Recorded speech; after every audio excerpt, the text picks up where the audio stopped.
Welcome to World News. Tonight, tears in court. A judge approves a record settlement in the decades-long sex scandal in the Catholic Church. Victims say it is still not justice. Inside the surge, a view of the Iraq War you have not seen and a challenge you have not heard. I challenge anybody in Congress to do my rotation. An ABC News exclusive. Reality check. The latest blockbuster medicines are put to the test. Do the expensive new drugs work any better than low-cost medications?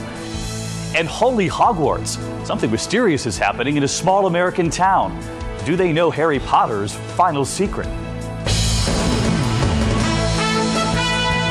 From ABC News headquarters, this is World News with Charles Gibson. Reporting tonight, David Muir. Good evening. For years they suffered, churchgoers who claimed they were sexually abused by priests and other clergymen when they were young. Today, in a tense Los Angeles courtroom, their long legal battle finally came to an end. A judge accepted a landmark settlement requiring the Roman Catholic Archdiocese of Los Angeles to pay $660 million to 508 victims of sexual abuse. It is by far the largest payout by any diocese in the sex abuse scandal that has rocked the Catholic Church. ABC's Ryan Owens was in the courtroom today, and he joins us from Los Angeles tonight. Ryan?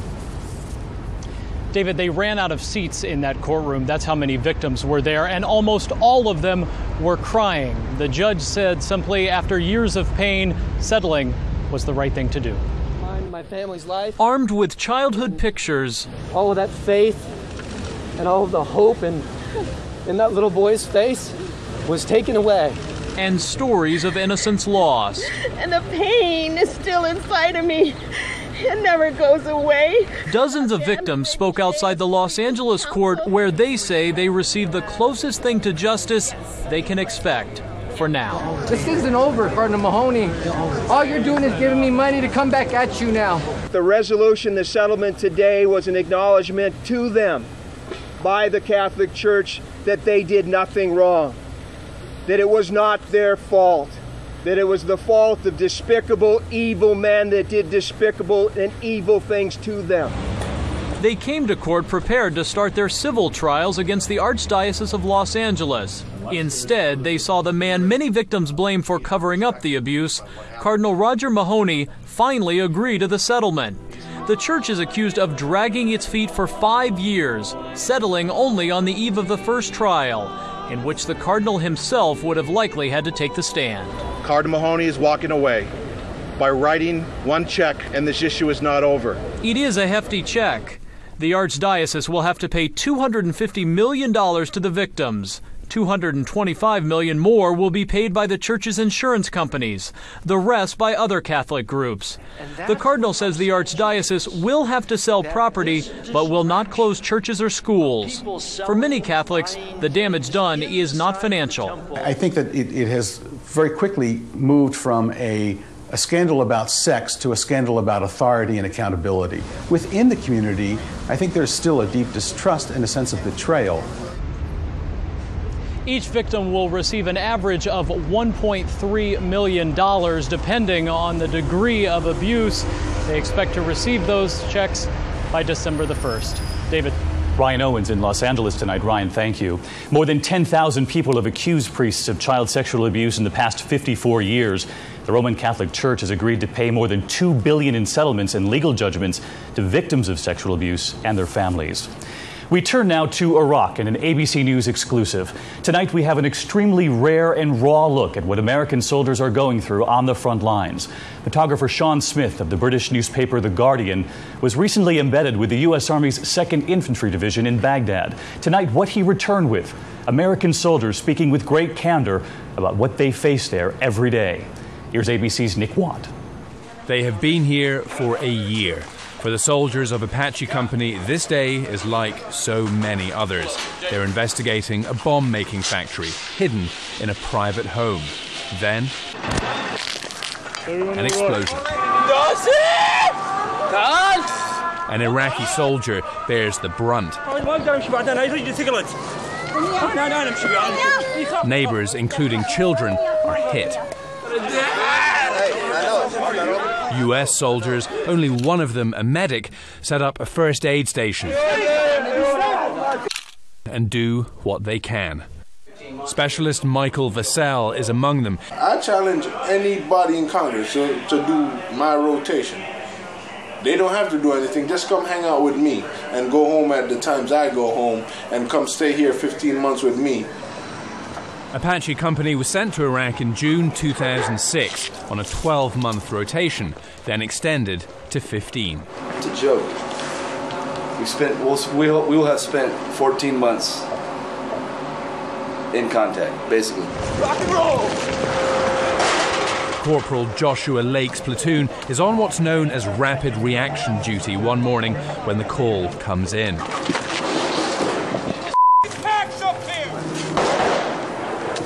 A Bradley armoured vehicle is hit by a roadside bomb. 6 American soldiers and an Iraqi translator are burning to death inside. Lake and his fellow soldiers raid a nearby house, searching for the attacker.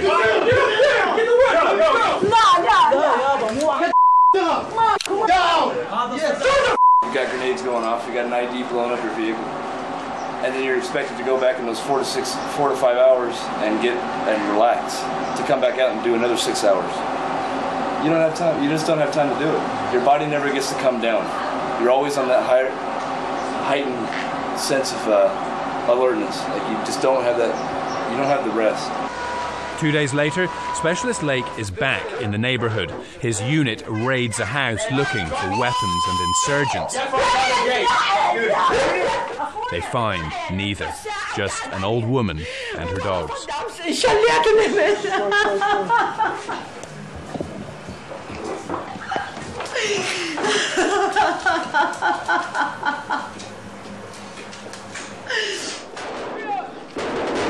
Next day, US soldiers spot a suspicious car circling the block where the old woman lives. They order the driver to stop. When he doesn't, they open fire. Yeah, come on! Oh, he's dead. No, he's moving. I know. His body. Somebody got one in the throat. They try, unsuccessfully, to revive him. This woman says he was a taxi driver coming to pick her up. He was just looking for her house.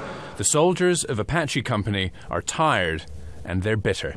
Because we have people up there in Congress with the brain of a 2-year-old who don't know what they're doing. They don't experience it. I challenge the president or whoever has us here for 15 months to ride alongside me. I'll do another 15 months if he comes out here and rides along with me every day for 15 months. I'll do 15 more months. No, they don't even have to pay me extra. For Apache Company, there is no rest. Nick Watt, ABC News. The soldiers' platoon was supposed to come home in May. Their tour has been extended until September. ABC's Martha Raddatz has been to Iraq 13 times since the war began, each time covering the troops themselves. And Martha joins us tonight. Martha, I know that you just heard what these soldiers have to say. How unusual is it that they would use such candor to express what they're up against? David, I think it's highly unusual they would say that to a camera, but really the longer you spend with them, the more they'll talk about their frustration and exhaustion. I've heard similar things on many trips over there. They really do believe that people back in Washington have no idea what they're going through day after day. We know that General Peter Pace is in Baghdad right now. Is it likely that he will hear comments like these? I've heard a few soldiers be very candid with some senior leaders, but not to the extent these soldiers were. You really have to be out with them to hear that sort of talk. All right, Martha Raddatz tonight in Washington. Martha, thank you. Tonight we'll have much more on this story on Nightline. We will, and at abcnews.com as well. And we do have one other note from Iraq tonight. In the northern city of Kirkuk, 2 bombs went off within 20 minutes of each other near the offices of a major Kurdish political party and at an outdoor market. At least 73 people died and more than 150 were injured. A powerful earthquake hit northwestern Japan today, killing at least 9 people and injuring more than 900 others. Worst hit was the coastal city of Kashiwazaki, which is also home to an important nuclear power plant. President Bush announced new steps today to restart the Middle East peace process. He said the U.S. will give $190 million in aid this year to the Palestinians, including humanitarian relief for Gaza, which is controlled by the radical group Hamas. And a peace conference will be held later this year, led by Secretary of State Condoleezza Rice. Tonight, a new look at the money race for the White House. Just released numbers show Democrats are big winners so far. Barack Obama took in more than any candidate between April and June, while Rudy Giuliani led Republicans. Jake Tapper in Washington tonight. Jake, thank you. We do have one other political note this evening. In Louisiana late today, Republican Senator David Vitter, with his wife at his side, made his first public appearance since being linked to the D.C. Madam scandal. Vitter, whose phone number showed up in an escort services records, says he is heading back to work on Capitol Hill, and he did not answer any of the reporters' questions. We turn to your money now, and remember all of those predictions that gas prices would jump over the summer? They were right. The government says gas prices broke past $3 last week, up 7 cents. The average price is now $3.05 a gallon. In the battle between expensive brand name drugs and cheaper generics, generics got a big vote of confidence today. Americans spent almost $200 billion on prescription drugs last year, with about 85% of that money going to brand name drugs. But a new study on diabetes drugs once again pits brand names against the better deal. And finally tonight, Harry Potter and the American town that could be holding his secret. It seems everyone is talking about the 7th and final Harry Potter book that comes out on Saturday. Everyone, that is, except folks who might actually know how it ends. And as ABC's Dean Reynolds found out, lips are sealed in the small town of Crawfordsville, Indiana. No bookstore, but one very big secret. That is World News for this Monday. Thank you for watching. I'm David Muir. For Charlie Gibson and for all of us here at ABC News, have a good evening. Good night.